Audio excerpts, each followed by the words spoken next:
ராம ராம ராம ராம ராம ராம ராம ராம ராம ராம ராம ராம ராம ராம ராம ராம ராம ராம ராம இந்த வாய்ப்பு கிடைக்காது, போன நேரம் திருப்பி வராது, போனா வராது, பொழுது போனா நிற்காதுன்னு குருநாதர் சொல்லுவார்.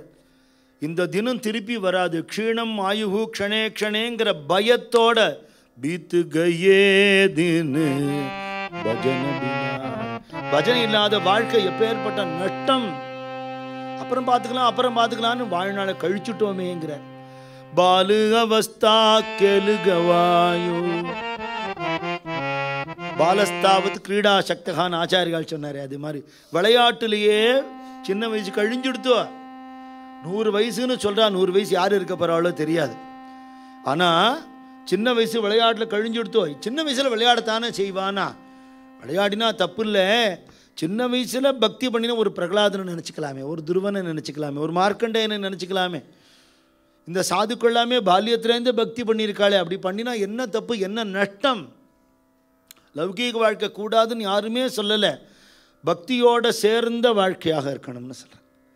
ஆண்டாளுக்கு பாலகிருஷ்ண லீலைகள்லாம் சொல்லி சொல்லி அவளுக்கு சாதம் ஊட்டுறதுலேருந்து ஒன்றொன்றும் பெரியாழ்வார் சொல்லி வளர்த்ததுனால இந்த விளையாடுற தோழிகள்லாம் வச்சுட்டு பாவை நோன்பு நோர்த்து பெருமாளையே அடைஞ்சுட்டாளே. அவள் அடைய முடியாததுன்னு ஒன்று உண்டு, அடைஞ்சுட்டாளே. அப்படி இல்லாமல் வாழ்க்கை வியர்த்தமாக போயிடுறதே, விளையாட்டில் போயிடுறதே. ஜபு யௌவன் தபு மானுகனாரே. இளமை வந்துடுத்துன்னா உன்னுடைய பிரஸ்டேஜ், உன்னுடைய அழகு, உன்னுடைய டம்பம், உன்னுடைய ஜம்பம், உன்னுடைய கௌரவம், இதுக்காகவே நீ தண்டத்துக்கு வாழற. சரீரம் சாஸ்வதம் இல்லை, அது அழியக்கூடியது, ஆத்மஸ்வரூபம் நிலையானதுன்னு வேதாந்திகள் சொல்கிறா. நமக்கு அது அனுபவம் இல்லை. ஆனால் யோசித்து பார்த்தா சின்ன வயசில் நமக்கு இருந்த உடம்பு இப்போ இல்லை. அப்போ இருக்கிற ஃபோட்டோ எடுத்து பார்த்தா தெரியும். இளமையாக இருந்தபோது இருந்த அந்த உடம்பு நமக்கு இப்போ இல்லை. நடு வயசில் இருந்த உடம்பும் இப்போ இல்லை. இப்போ கழடு தட்டின உடம்பு இருக்குது. இதை விட கழண்டு போகக்கூடிய ஒரு உடம்பு வரப்போகிறது. அதுக்கப்புறம் உடம்பே விட்டு போயிட போகிறது. வெளியிலேருந்து ஒருத்தன் வந்து பார்த்தானோ இது வேற யாரோன்னு நினச்சிப்பான். ஒன்று ஒரு ஒரு ஆளுன்னு நினச்சிப்பான். சம்மந்தப்பட்டவனுக்கு தெரியும் உடம்பு மாறி இருக்கு, உள்ளே இருக்கிற நான் இருக்கேன்னு தெரியும் இல்லையா? அதுதானே வேதாந்தம். இந்த சரீரத்தில் இருக்கிற பருவங்கள் மாறினாலும் நீ மாறாமல் இருக்கிறது போல, உடம்பே விட்டு போனாலும் நீ அழிய மாட்டாய்ங்கிறது தான் ஆத்மஸ்வரூபமான விஷயம். அது சரீரம் இருக்கும்போதே ஆசாபாசங்கள் இல்லாதபடிக்கு, அதாவது பேராசை இல்லாதபடிக்கு, பாபம் பண்ணாதபடிக்கு. துக்காராம் மகாராஜ் சொல்கிறார், விதினே சேவினே விஷய தியாக சமானாங்கிறார். சாஸ்திரம் விதித்த தர்மத்தின்படி ஒருத்தன் போகத்தை அனுபவித்தாலும் அது யோகம்னுட்டார் அவர். அவனை பட்டினி கிடக்க சொல்லலை. எப்படி சாப்பிடணுமோ அப்படி சாப்பிடு, எங்கே சாப்பிடணுமோ அங்கே சாப்பிடு. பகவானுக்கு நிவேதனம் பண்ணாததை சாப்பிட்றவன் பாப்பின்னு ராமகிருஷ்ண பரமஹம்சர். எந்த காரியத்தை பெரியவாள்லாம் மகான்கள்லாம் வெய்வாளோ ஒத்துக்க மாட்டாளோ அந்த காரியத்தை பண்ணாமல் இரு, அதுவே பெரிய விஷயம்னுட்டார். இளம வயசு அப்படி போயிடுத்து. வயசானதுக்கப்புறம் பண்ண முடியுமோன்னா சத்சங்கத்தில் வந்து ரொம்ப நேரம் உட்கார முடிய மாட்டேங்கிறது, உடம்பெல்லாம் வலிக்கிறது. இது மாதிரி ஆடிட்டோரியமாக இருந்து சேர்லாம் போட்டிருந்தா பரவாயில்ல, எல்லா இடத்துலையும் இப்படி இருக்குமா? தரையில் உட்கார முடியல. அப்புறம் என்ன, காது கேட்க மாட்டேங்கிறது. சரி, அப்புறம் என்னென்னா ரொம்ப சௌரியம் பண்ணி கொடுத்தா தூக்கம் வந்து விடுறது. ஆழ்ந்து தியானத்தில் இருப்பான். திடீர்னு ஒரு நாமாளி படத்தை ஏந்து இப்படி இப்படிம்பா, அப்போ தெரிஞ்சுக்கலாம் அவள் தூங்கிட்டு இருக்கான்னு தெரிஞ்சுக்கலாம். காதில் விழ மாட்டேங்கிறது, விழுந்தது ஏற மாட்டேங்கிறது. அட அனுஷ்டிக்கவாவது முடியுமா? கேட்டது எதையாவது முடியவே முடியாது. அனுஷ்டிக்கணும்னு அவசியம் இல்லைங்கிறா. பரீட்சித்து 7 நாள் கதை கேட்டார். சுகபிரம்மன் சொன்னதில் ஒன்று கூட அவர் பண்ணவே இல்லை. ஆனால் எப்படி கேட்கணுமோ அப்படி கேட்டதுனால கேட்டதே அவருக்கு மோட்சத்தை கொடுத்துருது. ஸ்ரவணம், அப்புறம் என்ன, ஆத்ம நிவேதனம் தான். பாக்கி உள்ள கிளாஸ் எல்லாம் கிடையாது அவருக்கு. ஸ்ட்ரெயிட்டாக போயிட்டார். அண்ணண்ட அப்படி கேட்கணுமா? நான் பிறந்ததை கதை கேட்கறதுக்குன்னு கேட்கணுமா? அப்படி கேட்டுவிட்டா பரீட்சித்து மாதிரி கிடச்சிடும். அப்போ இளமையில் அனுபவிக்க வேண்டிய சத்சங்கம் அனுபவிக்க முடியலையே. அதனால் என்ன சொல்கிறார்? லாகே காரண முலுகவாயோ அஜகு நகயி மனுக்கு கிருஷ்ணா. வியாபாரத்தில் லாபமும் வராமல் முதலும் போயிடுத்துனா ஒருத்தன் கதி என்னவோ அது மாதிரி ஜென்மத்தில் ஜென்மலாப பரப்பும்சாம் அந்தே நாராயண ஸ்மிருதின்னு கடைசியில் நாராயண ஸ்மிருதி எங்கேருந்து வரப்போகிறது? செப்பாமல் எப்போது காலன் வந்திடுவானோ சிறிது அருகிலே நேகே கங்காதரா அப்போது சொல்வதை இப்போதே சொல்லி வைத்தேன் ஹரஹரா சிவசிவா என்னும் அன்னைக்கு நான் சொல்ல முடியுமோ தெரியாது, இன்னைக்கு சொல்லிட்டேன்னு சொல்றாளே. அப்ப சொல்ல வராது, திடீர்னு நாக்கில் வராது. வாழ்க்கையை இழந்துட்டா நஷ்டமாக்கிட்டா இந்த மனுஷ ஜென்மா இன்னொரு தரம் கிடைக்காது. புனஹா நமிலே ஹா கல்பாந்திங்கிற. மனுஷ ஜென்மா திருப்பியும் கிடைக்கவே கிடைக்காது. மனுஷ ஜென்மாலையும் பாரத தேசத்தில் பிறக்கிற பாக்கியம் கிடைச்சிடுமா? ஏதாவது போக பூமியில் பிறந்து அச்சு பிச்சு மாதிரி வாழ்ந்தா இங்கே கிடச்சிடுத்தோ இல்லையோ? அதில் சத்சங்கம் வாசனை இருக்கிற குடும்பத்தில் கிடச்சிடுத்தே அப்படின்னா இவ்வளோ பெரிய பாக்கியம் நமக்கு. அதில் சத்சங்கம் மகான்களுடைய தரிசனம் குருநாதால் தரிசனமும் கிடச்சுட்டா அதுக்கப்புறம் இந்த ஜென்மாலை வேறு என்ன பாக்கி? அப்படி இல்லாமல் இருக்கிறவன் நிலைமையை நினச்சி மகான்கள் கவலைப்படுற, அச்சுச்சோ அவனுக்கு கிடைக்கலையே. சத்சங்கத்துக்கு இத்தனை பேர் வந்துட்டாளேன்னு மகான்கள் சந்தோஷப்பட மாட்டாளாம். இன்னும் எவ்வளோ பேர் வரணுமோ அவள்லாம் வரலையே நினைப்பாளாம். அதனால் பயந்து பஜனை பண்ணு. பீத்து கயே தின பஜனை. இன்னைக்கு போயிடுத்தேன், இன்னைக்கு சத்சங்கம் போயிடுத்தேன், இன்னைக்கு போயிடுத்தேன். நான் யூடியூப்பில் பார்த்துக்கிறேன் சார், அது இல்லைங்களே. அதுவும் சத்சங்கம்தான். என்னன்னா சூரிய பகவானை டிவியில் பார்க்குறதுக்கும் நேர சூரிய தரிசனம் பண்ணுறதுக்கும் ஒரு வித்தியாசம் இல்லையா? ஒருத்தர் ஒரு ஹாஸ்யம் சொன்னார் என்கிட்ட. கல்யாண பத்திரிகை வாட்ஸ்அப்பில் அனுப்பிச்சார் ஒருத்தர். நானும் 500 ரூபாய் ஃபோட்டோ எடுத்து வாட்ஸ்அப்பில் அனுப்பிச்சுட்டேன்னார். அது மாதிரி கிடச்சி என்ன லாபம் இல்லையா? அதுவும் தான் சத்சங்கம் இல்லைங்களே, நேர வந்து அனுபவிக்கிற மாதிரி ஆகுமா? நம்ம மனசு எப்பேற்பட்ட ஒரு மாற்றத்துக்கு உள்ளாருது. இந்த பாக்கியம் கிடைக்குமா? வாழ்க்கையை நஷ்டப்படுத்தாமல் நாம சொல்கிறதுக்கு சத்சங்கத்தை ஒரு க்ஷணம் விடக்கூடாதான். க்ஷண ஏக ந சாண்டி சங்கத்தியாஞ்சானா நாம்தேவ் மகாராஜ். பாண்டுரங்கா, ஒரு க்ஷணம் என்னை கைவிட்டு விடாதேப்பா, உன் சரணத்தையே பிடிச்சுட்டு இருக்கணும், முன்னையே நினச்சிருக்கணும், வேறு ஒன்றும் எனக்கு வேண்டாம். அப்படி கபீர் நிறைய வைராக்கிய கீர்த்தனங்கள் பாடியிருக்க. துக்காராம் மகாராஜுக்கு ரொம்ப பிடிக்கும் இந்த மகாத்மாக்களை. கீர்த்தனங்கள் தான் முதல்ல தான் எழுதுறதுக்கு முன்னாடி அதெல்லாம் தான் பாடியிருக்கார். அப்படி பாடிண்டே போயிட்டார், சிரமம் தெரியல. வார்க்கரி யாத்திரை அப்படி தானே இருக்குது. 20 நாள் யாத்திரை, 24 மணி நேரமும் பஜனை பண்ணுறான். அவள்லாம் மனுஷ ஜென்மாக்களா இல்லை தேவ இச்சி தாத்தி பாகேன்னு பாடினார் அவர். இகலோக்கி சா ஹா தேக தேவ இச்சி தாத்தி பாகேன் துக்காராம் மகாராஜ். மனுஷ ஜென்மா எடுத்து பஜனை பண்ணணும்னு தேவர்கள் வர வாங்கிட்டு வந்திருக்கா. எல்லாராலையும் பண்ண முடியாதான். அது என்ன நட, என்ன ஓட்டம், என்ன பஜனை. இவாளுக்கெல்லாம் பசிக்காதா, தாகம் எடுக்காதா, குளிக்கணும்னு தோணாதா, சரீரத்துக்கு ஒன்றும் சிரமமே இருக்காதான்னு அப்படி ஒரு கூட்டம் இன்றைக்கி இருக்க. பண்டரிபுரம் யாத்திரைக்கு போகிறவாளை பார்த்தா ஆச்சரியமாக இருக்கு. அந்த பக்தியை பார்த்தா என்ன ஒரு பக்தி. அவளுக்கு எல்லாம் ஒத்தொத்தருக்கும் என்ன ஞானம், ஜாதி மதம் குலம் அந்தஸ்தெல்லாம் தாண்டி அந்த ஞானமும் பக்தியும் மகான்கள் அனுகிரகம் பண்ணியிருக்காளே. இந்த நட சிரமமே தெரிய மாட்டேங்கிறது. நம்ம ஊரில் 10 அடின்னா உடனே ஆட்டோங்கிறான், உடனே ஃபோன் பண்ணி டாக்ஸியெல்லாம் கூப்பிட்றான். சிரமமே தெரிய மாட்டேங்குது. 15 கிலோமீட்டர் 20 கிலோமீட்டர் ஒரு நாள் நடந்தால் கூட எது கொண்டு போகிறதுன்னா நாம கொண்டு போகிறது. நம்மளை நாம அப்படி நகத்தீண்டு போகிறது. என்ன பாட்டு, என்ன பஜனை, பாஷை புரியாமலே மனசு உருகிறது. இப்படி பாடிண்டே வந்துட்டார், கொங்கனுக்கு வந்துட்டார். அங்கே ஒரு சிவன் கோவில், அந்த கோவிலில் பக்கத்தில் உட்காந்து மூட்டையெல்லாம் இறக்கினார். ஹரஹர மகாதேவான்னு சுவாமியை தரிசனம் பண்ணினார்.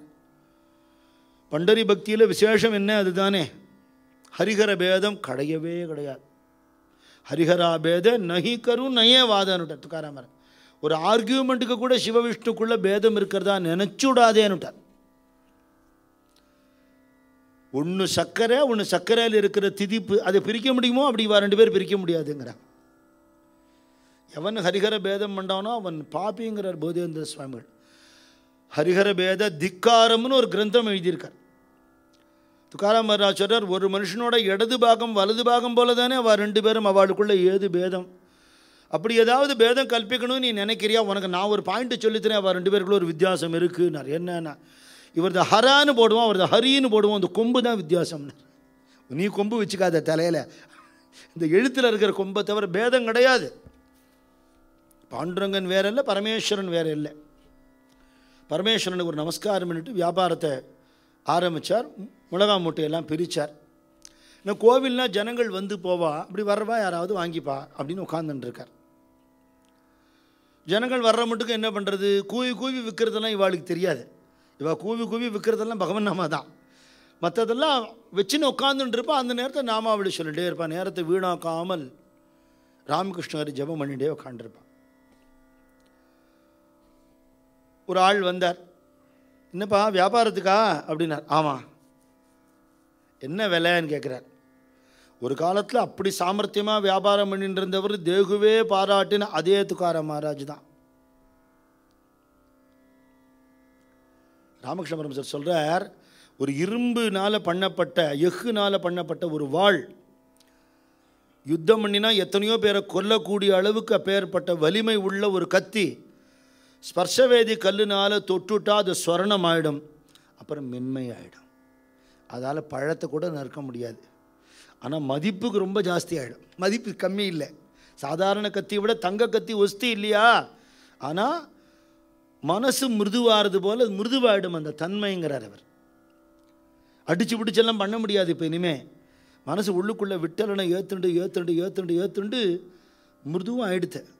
இவர் சொல்கிறார், நீங்கள் என்ன முன்ன பின்ன மிளகா வாங்கினது இல்லையா, உங்களுக்கு என்ன விலை தோன்றதோ கொடுங்கோமா.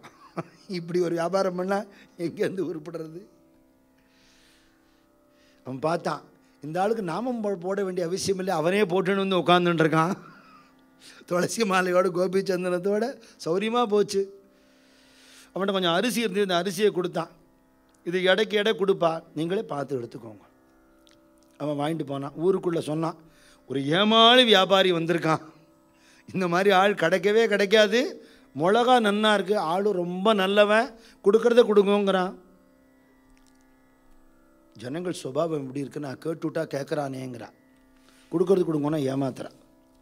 இன்றைக்கி வைதிகாலும் பாகவதாலும் திண்டாடுறா. கேட்டுவிட்டா என்ன வைதிகால்னா கொள்ளை அடிக்கிறா சாருங்கிறான். மற்ற இடத்துல எவ்வளோ பணத்தை தண்டமாக விரயம் பண்ணுற ஒரு வேதம் படித்த பிராமணனுக்கு கூட ஏன் சந்தோஷமா? அப்படி யாருமே இல்லைன்னா என்ன கர்மாவை நீ பண்ணிட முடியும்?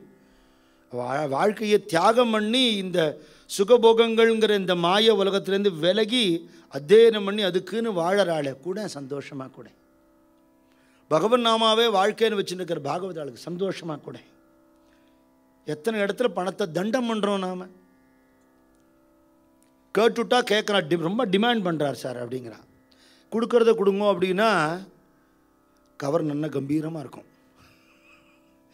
ஒரு பாகவதர் என்கிட்ட சொன்னார், பஜனை கோஷ்டியோடு போயிருந்தேன், மிருதங்கம் ஹார்மோனியம் டோல்கி வாங்கி பாடுறவா எல்லோரும் வந்தா, நல்ல கம்பீரமாக பெருசாக இருந்தது கவர்.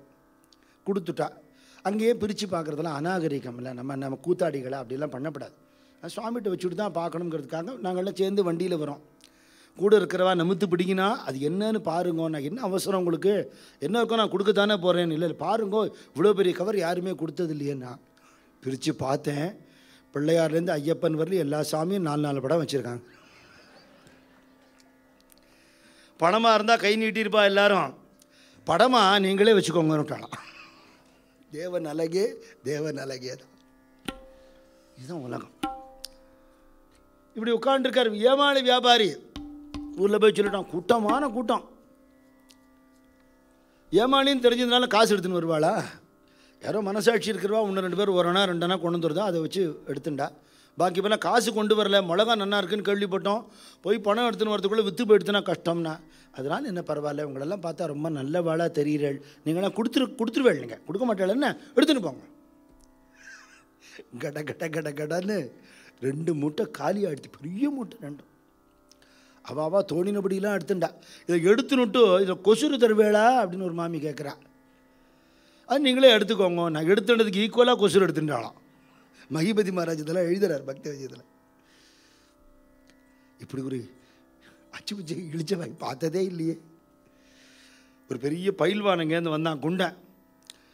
எனக்கு நிறைய மிளகா தேவைப்படுறது, நான் உரப்பாக காரசாரமாக சாப்பிடுவேன், அந்த மூட்டையை அப்படியே எடுத்துக்கிறேன். எடுத்துக்கோங்களேன், அந்த கோணி மட்டும் திருப்பி கொடுத்தா தேவையில்லைன்னு இருப்பார்.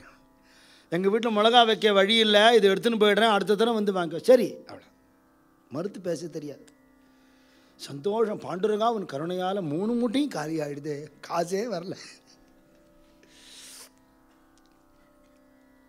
பகவான் கவலைப்பட்டானா, அச்சோ இது பாட்டுக்கு இப்படி விற்றுட்டு உட்காந்துட்டுருக்கேன், என் பேரை சொல்லிண்டு காசு இல்லாமல் போனால் உன் பொண்டாட்டி என்ன சொல்லுவாளோ தெரியலையே. பகவான் கவலைப்பட்டானா. இவரோட வேலைக்காரனாட்டும் ஒரு ரூபம் எடுத்துட்டான். அவர் யாரும் வேலைக்காரர்களை கூட்டின்னு வரல, வீடு விடா போகிறான். இந்த மிளகாய்க்கு பணம் தரணுமே நீங்கள் அப்படின்னா, எந்த மிளகா யார் கொடுத்தா, போடா அண்ணாண்டா, யார் நீ, உன்னை நான் பார்த்ததே இல்லைன்னு. நான் தேகுலேருந்து துக்காராம் சேட்னு ஒருத்தர் வந்திருக்கார் இல்லையா, துக்காரமாக ஒரு வியாபாரி வந்திருக்கார். சாதாரண ஆள் இல்லை, துக்கார சேட். அவர் குல தொழிலுங்கிறதுக்காக பண்ணுறார். நீங்கள் பணம் தர வேண்டாமா, ஓசியில் யார் மிளகா கொடுக்குறா உங்களுக்கு? அவர் எல்லோரும் எடுத்துக்கோங்கன்னு ஒரு நம்பிக்கையில் சொன்னார். நான் பணம் தரேன் தான் நீங்கள் சொன்னேன். உனக்கு எப்படி தெரியும்? நான் உன்னை பார்க்கவே இல்லை. எனக்கு தெரியும். நான் எவ்வளோ மிளகா எடுத்துன்னு வந்தேன்னு தெரியுமா? விலையவே அவர் சொல்லவே இல்லையே. நான் சொல்கிறேன் விலை. யார் யார் எவ்வளோ மிளகா எடுத்துன்னு வந்தாலோ அவ்வளோ மிளகாயை எண்ணினா மாதிரி சொல்கிறான். நான் பகவான் இல்லையா? இவ்வளோ மிளகா எடுத்துன்னு வந்து இவ்வளோ ரூபா கொண்டான்னு கேட்குறான். ஊருக்கு கெட்ட பேர். எங்களுக்கு ஒன்றும் இல்லை, நாங்கள் தேகுக்கு திரும்பி போயிடுவோம். இந்த கோவாவுக்கு வந்தோம், அவ்வளோ பேர் ஏமாத்து பேர்விகள்னு சொன்னோன்னா ஒருத்தனும் சிரிப்பான் அவங்கள பார்த்து. ஊருக்கு மரியாதை வேண்டாமா? கிராம தலைவர்னு ஒருத்தர் இல்லையா அவங்களுக்கெல்லாம்? ஒரு வீட்லேயும் வாய்ச்சாலகம் பண்ணி வாயாடியாக பேசுகிறான் பகவான். இவெல்லாம் பேசுகிறாளாம், நல்லவனாட்டம் எடுத்துக்கோங்கன்னு பின்னாடி ஆள் அனுப்புகிறான். அயோக்கிய பையன். இனிமேல் பகவான் நாம சொல்லுவாங்கன்னா நம்பப்படாதியா? முன்னாடி ஒன்று பின்னாடி ஒன்றா இருக்கான். எல்லாத்தையும் வசூல் பண்ணிட்டேன், அந்த குண்டங்கிட்ட வசூல் பண்ணிவிடு பார்ப்போம் அப்படின்னா. பகவான் நேராக அந்த வீட்டுக்கு போனானா. மிளகா எடுத்துன்னு வந்திருக்கேன், நீங்கள் பணம் தரணும். நானா அவர் எடுத்துன்னு வந்திருக்கேன்ப்பா, விலையெல்லாம் சொல்லலை, பணமெல்லாம் தர முடியாது. நான் பணம் கொடுத்து ஆகணும். பணம் கொடுத்து ஆகணும். மூட்டையை தூக்கின்னு அது மாதிரி தூக்கின்னு போக முடியாது. அப்புறம் அவர் வந்து ஏன் வசூல் பண்ணலன்னு என்ன கேட்பார். பணம் கொடுங்க. தரமாட்டேன். நான் யாருக்குமே காசு கொடுத்ததில்லை. இந்த ஊரில் கேட்டுப்பார். ரொம்ப பேசினா 2 கொடுப்பேன், பரவாயில்லையான்னா. ஊர் கூட்டிட்டு என்ன பண்ண போகிறான்? அவன் எல்லாத்தையும் வசூல் பண்ணிட்டானே, இந்த ஆள் என்ன பண்ண போகிறான்? கையில் கரெக்டாக ஒரு கயிறை வச்சுட்டு இருக்கான் பகவான். கழுத்தில் அப்படி மாட்டின்ட்டானா. இழுத்துன்னு தொங்கிட போகிறேன், செத்து போயிடுவேன். தூக்க மாட்டேன்ட்டு ஆவியாக வந்து உங்களெல்லாம் பயமுறுத்துவேன். இந்த ஊரில் ஊருக்கு கெட்ட பேர் ஆகிடும். இப்படி கூட ஒருத்தன் கொடுக்காமல் இருப்பானா? இவ்வளோ பேர் வேடிக்கை பார்ப்பேளா? வம்படி சண்டை போட்டு அந்த பயில்வான்ட்டேருந்தும் வாங்கிட்டான். 4 பேர் சேர்ந்து மொத்து முடியா பண்ணி வாங்கிவிட்டான். எல்லா பணத்தையும் வசூல் பண்ணி எல்லோரும் வெய்யறா. இப்படியெல்லாம் பண்ணுவான்னு தெரிஞ்சால் வாங்கியிருக்கவே மாட்டேனே. எங்கள் காலத்தில் ஏற்கனவே மிளகா இருக்குங்கிறான். அந்த ஆளை போய் சண்டை பிடிக்கணும் எல்லாரும். அங்கேருந்து வந்து இவ்வாட்டெல்லாம் உங்கள் வேலைக்காரன்னு சொல்லிட்டான். துக்காராம் மகாராஜுக்கு வேலைக்காரன் கிடையாது. ஆனால் என்ன பண்ணால் அங்கே வந்து இந்த ஊர் கிராம அதிகாரியோடைய உதவியாளன் மாதிரி அங்கே போனான். இந்தாங்க நீங்கள் மிளகா வியாபாரம் பண்ணினால அந்த பணமெல்லாம் வசூல் பண்ணி கொண்டு கொடுத்துருக்கேன். அவளே கொடுப்பாளே, நீங்கள் ஏன் சிரமப்படுற? இல்லை, அவளாம் கொடுக்குறவா இல்லை. எங்கள் ஊருக்குன்னு ஒரு மரியாதை இருக்குது. அப்படி கொடுக்காம நீங்கள் போனேன்னா எங்களுக்கு தான் கெட்ட பேர். நான் வசூல் பண்ணி கொண்டு வந்துட்டேன். அடடா அப்படியா? சரி, நல்லதாக போச்சு. நான் சமையல் பண்ண போகிறேன். இங்கே நான் மட்டும் சாப்பிட்டா நன்னா இருக்காது, நீங்களும் சாப்பிடுங்களேன், 2 பேரும் சேர்ந்து சாப்பிட்லாமே. சாப்பிட்றேனே, அதனால என்ன? நெய் இல்லை, யாரோ ஒருத்தர் 2 அணா கொடுத்துருக்காரு, நெய் வாங்கிட்டு வரேளா? வாங்கிட்டு வரேனே. போயிட்டான். ஊரே திரண்டு வந்துடுத்து. என்னையா நீ ஒரு ஏமாத்து வியாபாரி, எல்லாரும் எடுத்துக்கோங்கன்னு சொல்லிட்டு பின்னாடியே ஆள் அனுப்புகிற வசூல் பண்ணுறதுக்கு. இது என்ன அநியாயம் இது?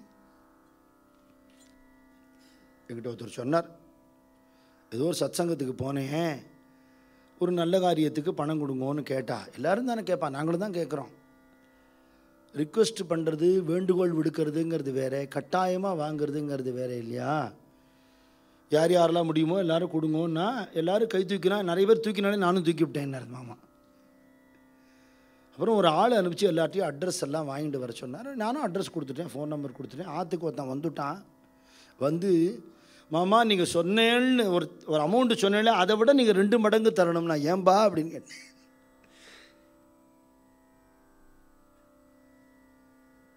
கிருஷ்ணபிரேமி அண்ணா அவரோட உபதேசத்தில் சொல்கிறார், ஒரு புஷ்பத்துலேருந்து தேனை அந்த தேனி புஷ்பம் கசங்காமல் எடுக்கிற மாதிரி தான் ஜனங்கள்டேருந்து நல்ல விஷயத்துக்கு கேட்கணுமா. கட்டாயப்படுத்தி பிதுக்கப்படாது.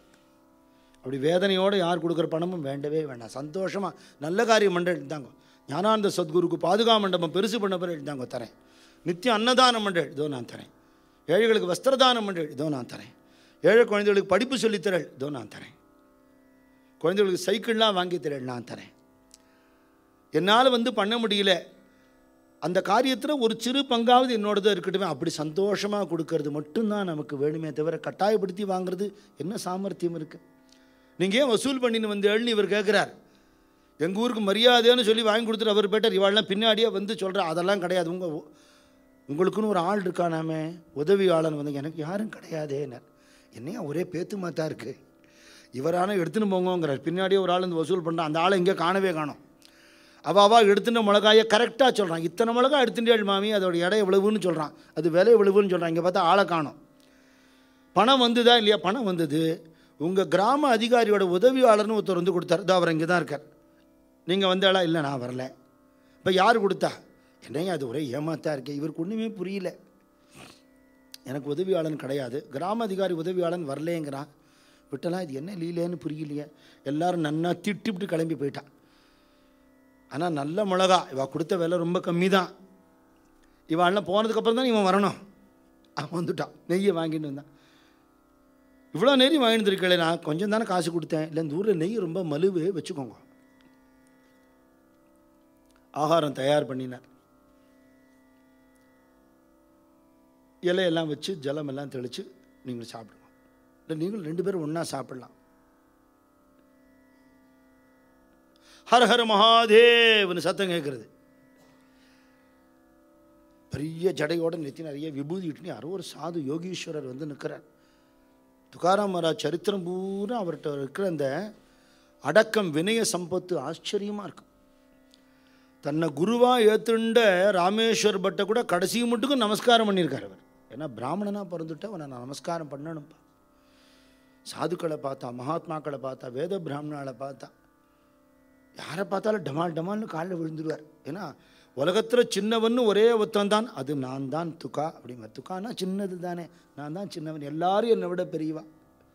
நம்ம குருநாதர்கிட்ட கேட்டா, காஞ்சி பெரியவா பெரியவாளா, சிங்கேரி பெரியவா பெரியவாளான்னு கேட்டா, நம்மளை விட 2 பேரும் பெரியவான்னு விட்டார் சுவாமி. இந்த விசாரம் நமக்கு எதுக்கு? சாதுக்களோட குணம் அது இல்லையா? நமஸ்காரம் பண்ணினார். 2 பேர் தான் சாப்பிட்றதுக்கு இருக்கா, எனக்கு ஏதாவது உண்டான்னார். இல்லை, நிறையவே இருக்கு, வாங்க வாங்க. யாருன்னு இவருக்கு தெரியல. அவர் இந்த நெய் வாங்கினார் இல்லையோ, அவரை பார்த்து கேட்குறார், ஏன்யா எனக்கு கொடுக்காம சாப்பிட்றதுக்கு திட்டம் போடுறியா நீ? நான் விட மாட்டேன் அப்படிங்கிற. 2 பேரும் ஏற்கனவே தெரிஞ்சுட்டவா போல் இருக்கு. இவரும் அவரை பார்த்து சிரிக்கிறார், அவரை பார்த்து நம்பிட்டு சிரிப்பிச்சிருக்கிறார். 2 பேரும் உட்காண்டா. எந்த கோவிலில் இந்த லீலை நடக்கிறதோ அந்த பரமேஸ்வரனே வந்துட்டாராம். சிவபெருமானும் விட்டலனுமே உட்காந்து துக்காராம் மகாராஜோட சாப்பிட்டாளாம் அன்னைக்கு. என்ன பாக்கியம் பண்ணியிருக்கார் அவர். அவரே சொல்கிறார், போல்யா பாவிகாங்கிறார். சிம்பிள் டிவோஷன், அவ்வளோதான். ஒரு பிரேமை பகவான்கிட்ட. அவரை தவிர யாரும் இல்லை, எதுவும் இல்லைங்கிற பூர்ணமான சரணாகதி. மகான்கள் வாக்கில் அப்படி ஒரு பக்தி, அப்படி ஒரு விசுவாசம். இது இப்படி நடந்திருக்குமோ, அப்படி நடந்திருக்குமோ அப்படிங்கிற குதர்க்கவாதம் இல்லாமல். என்னிடத்துல ஒருத்தர் சொன்னார், 7 வயசு பையன் மலையை தூக்கினாங்கிறது லாஜிக்கலாக இடிக்கிறது சாருங்கிறார். 7 நாள் மலையை தூக்கினான், குட்டி பையன், முடியுமா? நம்ம அது குழந்தை ஸ்டூலை தூக்க மாட்டேங்கிறத. அதனால் ஒருவேளை இப்படி இருக்குமோ? இந்த ஜனங்கள்லாம் வெள்ளத்தில் கஷ்டப்பட்ட போது இந்த கோவர்தனகிரியில் இருக்கிற குகையில் வச்சு கிருஷ்ணன் காப்பாற்றிருப்பான்னு கொஞ்சம் மாடிஃபை பண்ணலாங்கிறார் பாகவதத்தை. எப்படி இருக்க? இப்படிலாம் நீங்கள் கேட்பேன்னு பிறக்கிற அன்றைக்கே தம் அத்புதம் பாலகம் அம்புஜக்ஷணம்னு அத்தனை அத்புதத்தோடு தான் பிறந்துட்டான் எடுத்த உடனேயே. பகவானோட அதிசயங்கள், மகான்கள் அதிசயங்களை நம்பாமல் இருக்கிறது முட்டாள்தனம். ஏன்னா இந்த சரீரத்தை நினச்சி பார்த்தா இது ஒரு அதிசயம். வெளியில் போய் என்ன மிராக்களுக்கு நீங்கள் தேட போகிறீர்கள்? ஒரு சொட்டு ரத்தம் தானே இப்படி இந்த சரீரமாக மாறி இருக்கு. அதை நினச்சி பாருங்க. இந்த சரீரம் இயங்குற விதத்தை நினச்சி பாருங்க. நம்ம சத்குருநாதர் ஒரு விஞ்ஞானிகிட்ட கேட்டார், சம்பாதிக்க பிரயத்தனம் உண்டு, சமைக்க பிரயத்தனம் உண்டு, சாப்பிட பிரயத்தனம் உண்டு, ஜீரணிக்க பிரயத்தனம் உண்டான்னு கேட்டார். உன்னோட எஃபர்ட் என்ன? அதில் நீ எதாவது பண்ணினேன்னா அஜீரணம் ஆகிடும், தேவேன்னு இருந்து தானாக ஜீரணம் ஆகிடும். உன்னோட ஹார்ட் ஒர்க் பண்ணுறதே, இதுக்கு உன்னோட பிரயத்தனம் என்ன? நாடி துடிப்புக்கு உன் பிரயத்தனம் என்ன? வெளியில் போகிற மூச்சு உள்ளே வருதே, அதுக்கு உன் பிரயத்தனம் என்ன? நம்ம சரீரத்தை கவனிச்சுட்டா அது ஒரு அற்புதம். ராமகிருஷ்ண பரமஹம்சர் சொல்கிறார், ஒன்றை பார், சுற்றி இருக்கிற உலகத்தை பார், இயற்கையை பார், கடவுள் இல்லைன்னு எப்படி சொல்லுவேங்கிறார். கடவுள் இல்லைங்கிற மாதிரி ஒரு முட்டாள்தனம் வேறு ஏதாவது இருக்க முடியுமோ? பகவானோட லீலைகள் என்ன பண்ண முடியாது பகவானால்? ஒன்றை இப்படி படைச்சிருக்காரு, அவரால் என்ன பண்ண முடியாது? பணம் இருக்குது, காசு இருக்குது, பதவி இருக்குதுன்னு அவளால் என்ன வேணால் பண்ண முடியும்னு நம்ம மனுஷால்கிட்ட நினைக்கிறோம். இதெல்லாத்தையும் உண்டாக்கினவரால் என்ன பண்ண முடியாது இல்லையா? அந்த மகான்கள் வாக்கில் நம்பிக்கை, பகவான்கிட்ட பூரணமான நம்பிக்கை, அப்படி இருக்கிறவாளுக்கு எளிமையான மனசு இருக்கும், அப்படி ஒரு பக்தி இருக்கும். அந்த பக்தினால எதையும் சாதிக்கலாம்னு இவர் சரித்திரத்தில் காட்டினார்.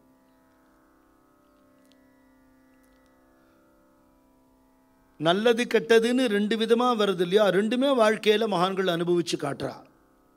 சுகம் மட்டுமே இருக்காது, துக்கமும் இருக்கும். அப்புறம் சுகமும் துக்கமும் தாண்டின நிலைக்கு அந்த மனசு போயிடும் இல்லையா? எப்போ பார்த்தாலும் கம்ஃபர்ட்லேயே இருந்தோம்னா கரண்ட்டு கட்டானா என்ன கஷ்டங்கிறது நமக்கு தெரியாது இல்லையோ? ஆனால் பகவான் ஒரு புழுக்கத்தையும் கொடுக்குறான், ஒரு ஏசியும் கொடுக்குறான். நல்ல ஆகாரமும் கிடைக்கும், சரியில்லாத ஆகாரமும் கிடைக்கும். காஸ்ட்லி செருப்பு வாங்கிட்டு போயிருப்போம், எங்கே ஒரு இடத்துல அருந்து போயிடும், போட்டுக்காமல் வெறும் நடக்கிறாப்பில் ஆகிடும். எந்த நிலையிலையும் எது வேணால் நேரலாங்கிறதான வாழ்க்கை. வாழ்க்கையோட போக்க விசித்திரமானது. எப்போ எது வேணுமோ அப்போ அது கிடைக்காமல் போயிடும், எப்போ எது வேண்டாமோ அப்போ அது கிடைக்கும். வாழ்க்கையில் தானே சொல்லுவா, விரும்பி போனால் விலகி போகும், விலகி போனால் விரும்பி வரும். இதுதான் வாழ்க்கையுடைய நியதி. சத்சங்க நியதி ரிவர்ஸு.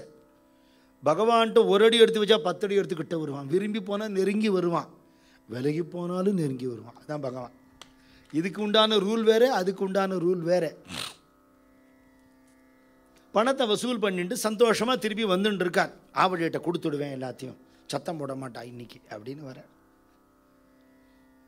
வர வழியில் ஒரு ஏமாத்தி பேர வழி வந்துட்டு இருந்தான். இவரை பார்த்தான். இவர் நெத்தியில் எழுதி விட்டிருக்கு, என்னை தயவு செய்து யாராவது ஏமாற்றவும் அப்படின்னு எழுதி விட்டிருக்கு. அவ்வளவு அப்பாவி பாவம். அங்கேருந்து கிட்ட வந்தான். நமஸ்காரம். ராமகிருஷ்ண ஹரி, ராமகிருஷ்ணா, ராமகிருஷ்ண ஹரி, ராமகிருஷ்ண.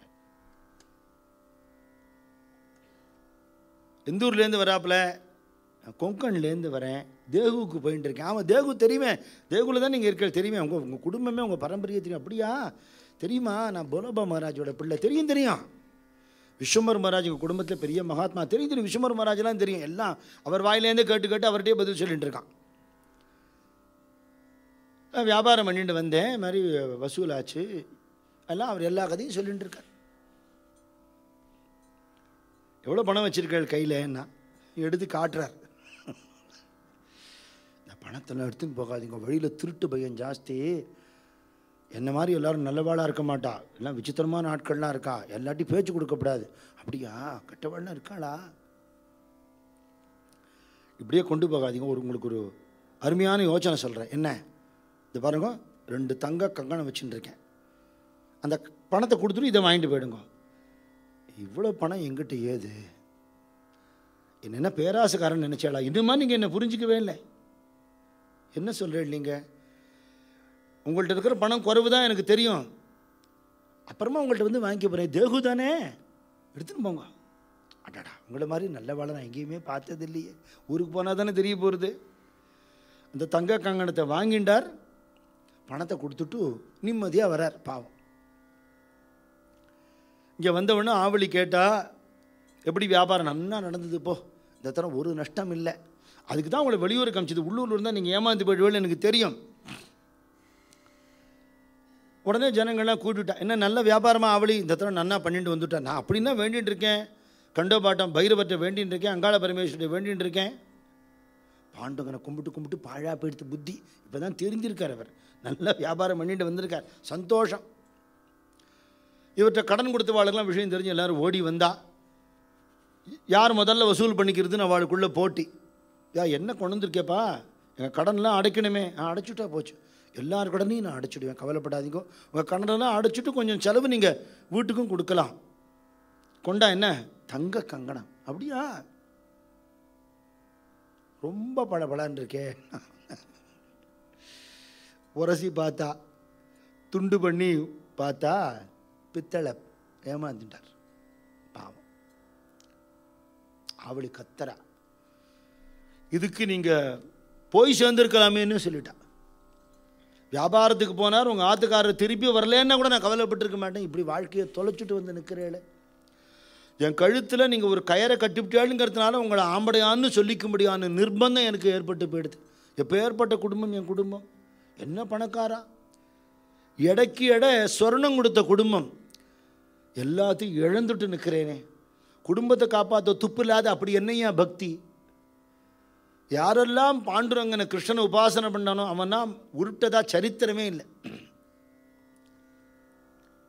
இப்படி ஏமாந்து நிற்கிறீரேன்னு ஓன்னு கத்துறா. மற்ற வியாபாரிகள்லாம் நாங்களே எவ்வளவோ சொல்லி பார்த்துட்டோம், கேட்க மாட்டேங்கிறான். துக்காராம், நீ வாழ்க்கையில் திருப்பியும் பழையபடி நல்லபடி ஆகணுமா, ஒரே வழி சொல்கிறேங்கள், பாண்டுரங்கன் பேரை சொல்லது முதல்ல நிறுத்து. பாண்டுரங்கா, என்னால் அது முடியவே முடியாது பார், இப்போ சொல்கிறான் பார், சொல்லாதடா பாண்டுரங்கா, அப்படி சொல்லாதீங்க. நான் ஒரு கேள்வி கேட்கட்டுமா? என்ன, இப்போ பகவானை கும்பிடாதவா எல்லாரும் நன்னா இருக்கேளா? நீங்கள் உங்களுக்கு கஷ்டமே வருது இல்லையா, உங்களுக்கு நஷ்டம் வருது இல்லையா, உங்களுக்கு மனக்லேசம் வருது இல்லையா, சரீர வியாதி வருது இல்லையா, அவாவா அனுபவிக்க வேண்டிய கர்மாவை அவாவா அனுபவிக்கிறோம். பகவான் எதுக்கு வைக்கணும்? இதுக்கு பகவான் நாமாவை சொல்லிட்டு இருந்தால் அந்த கர்மா அனுபவிக்கிற சிரமம் கூட நமக்கு தெரிய போகிறது இல்லையே.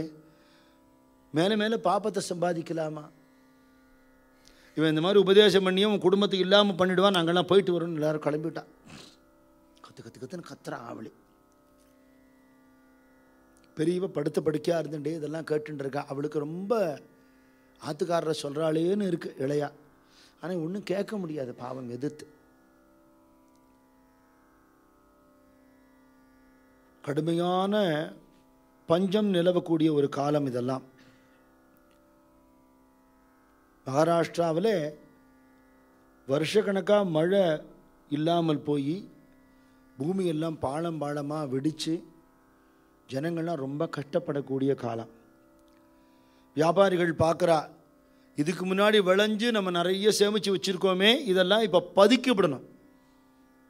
நமக்கு வேணுங்கிறத நம்ம எடுத்துட்டு யார் கேட்டாலும் இல்லைன்னு சொல்லிடணும். அப்போ அதிக விலைக்கு விற்க முடியும். இல்லைங்கிற நிலைமை சாப்பாடு எல்லாமே இருக்க முடியுமா? ஒருத்தன் நல்ல விலைக்கு கேட்டானா கொடுத்துடலாம், கம்மியான விலைக்கு கேட்டால் இல்லைங்க வேண்டியது. அப்படி அடாவடி வியாபாரம் பண்ணணுங்கிற மாதிரி வியாபாரிகள்லாம் நினைக்கிறா. இவருக்கு ஐயோ ஜனங்கள் கஷ்டப்படுறாளேன்னு இருக்கு. முன்னாடிலாம் கடனுக்கு தானியம் வாங்கி கொடுத்துருக்கார். இப்போ அவர் கேட்டால் யாரும் கடன் தர தயாராக இல்லை. ரொம்ப மோசமான சூழ்நிலை.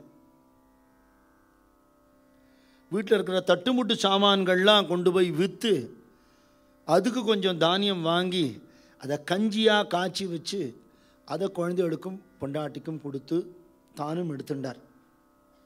வெளியில் எந்த நிலைமை மாறினாலும் பாண்டுரங்கன் கோவிலுக்கு போகிறது மாறல, ஹரிகீர்த்தன் கேட்கறது மாறல, கூட பாடுறது மாறல. யாராவது சாதுக்கள் வந்தால் அவளுக்கெல்லாம் சேவை பண்ணுவார். போய் எந்தூர்லேருந்து வரையாட்சத்தை உட்காருங்க, கால் பிடிச்சி விடுறேன் பார். இந்திராணிலேருந்து ஜலம் கொண்டு வருவார்.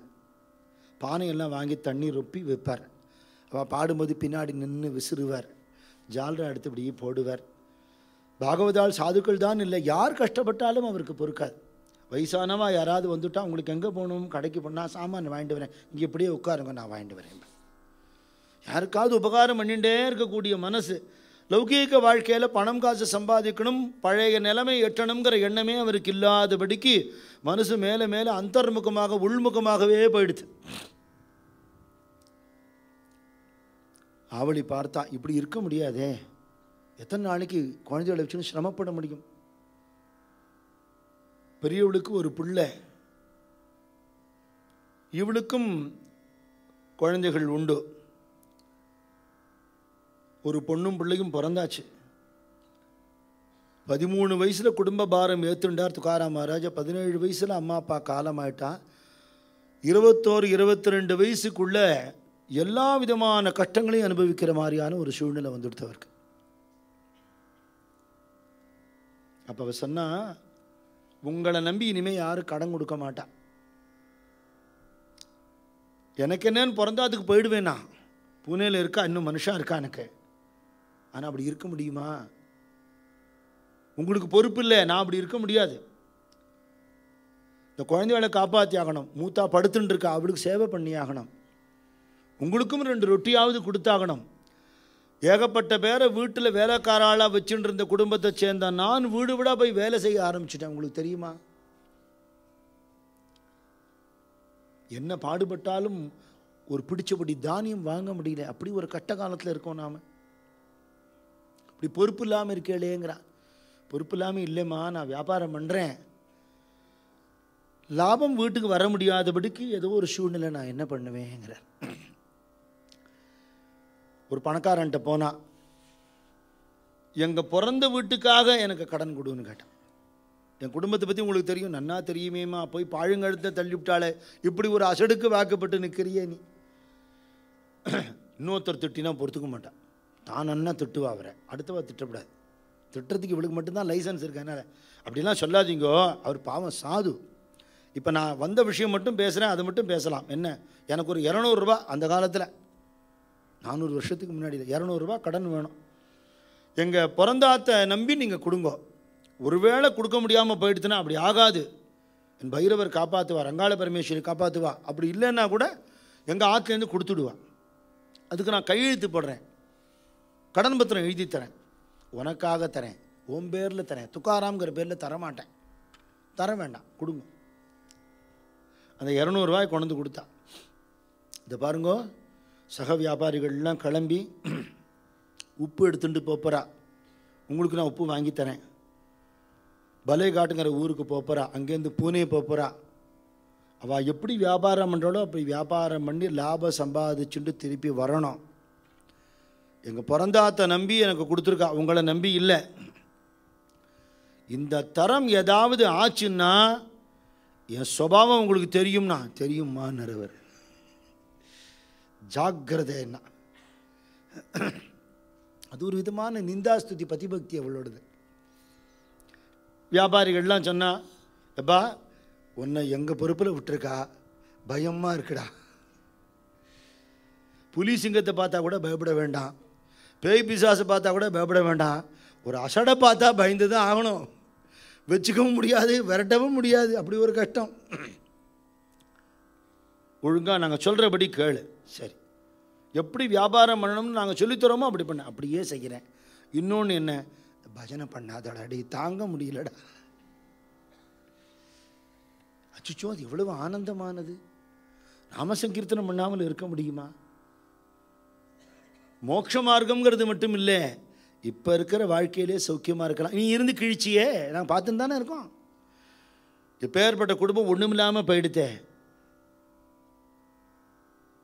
வாழ்க்கையில் லாப நஷ்டம் சகஜம் தானே. லாபத்தில் வியாபாரத்தில் நீங்களாம் பார்த்துருக்கல, உங்களுக்கெல்லாம் தெரியாதா? லாபம் வரும், நஷ்டம் வரும், ஆரோக்கியம் வரும், வியாதி வரும், சுகம் வரும், துக்கம் வரும். அப்படி தானே இது சரியாக போயிடும். நானே நல்லா வியாபாரம் பண்ணி நீங்கள் பார்த்துருக்கல, அப்பவும் நாம சொல்லிட்டு தான் இருந்தேன். அதனால தாண்டா அப்படி ஆனேன், இனிமேல் சொல்லாதேங்கிறான். அவருடைய நியமத்தை அவர் நிறுத்தலை, அவளுக்கு பிடிக்கலேங்கிறதுனால மெதுவாக சொல்லிட்டு வரார். பலேகாட்டுக்கு போனால் உப்பு விற்று வெள்ளை சக்கரை வாங்கினான். அந்த வெள்ளை சக்கரையை புனேக்கு எடுத்துன்னு வந்தா. புனேவில் அதையும் விற்றா. இவரும் அதே மாதிரி விற்றார். இவருக்கும் நல்ல லாபம் கிடச்சிது. 200 ரூபாங்கிறது 300 ரூபாய் ஆயிடுச்சு. 300 ரூபாங்கிறது அந்த காலத்தில் பெரிய லாபம் இல்லையா?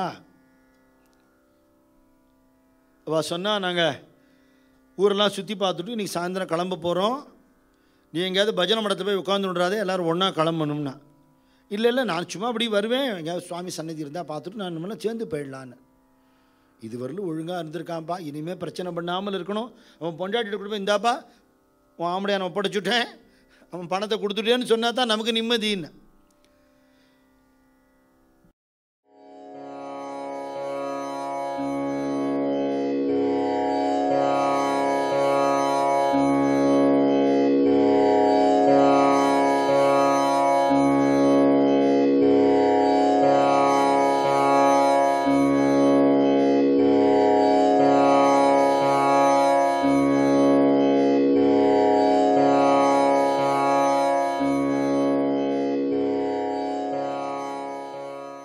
போயிட்டு வாங்க.